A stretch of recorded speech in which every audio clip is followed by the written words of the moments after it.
Sperm बनत नाही किंवा काही असे व्यक्ती असतात ज्यांच्यामध्ये स्पर्म तर बनतो पण त्या स्पर्मला टेल नसते किंवा ते मॅच्युअर स्पर्म नसतात किंवा ते फर्टिलायझेशन साठी एवढे मॅच्युअर स्पर्म नसतात, त्यामुळे त्यांना स्पर्मची काय असते गरज असते. मग ज्यांना स्पर्मची गरज आहे तर एक स्पर्म बँक असते बघा, त्या बँकेमधून आपण काय करू शकतो, स्पर्म घेऊ शकतो. आता स्पर्म जे आहे सेम प्रोसेस म्हणजे आयव्हीएफ ची जी सेम प्रोसेस आहे त्याच प्रोसेसला काय केला जातो, त्या स्पर्म घेतला जातो स्पर्म बँकेमधून आणि आयव्हीएफ टेक्निकद्वारे जी मदर आहे त्या मदरच्या ओव्हमला फर्टिलाइज केलं जातं.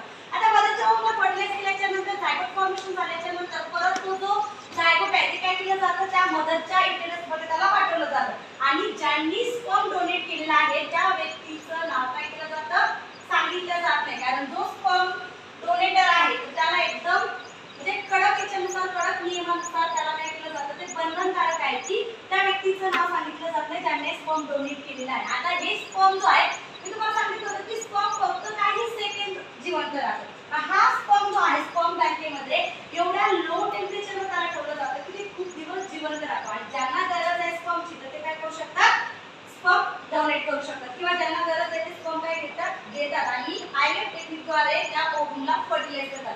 हे कोणत्या केसेसमध्ये येतात, ज्या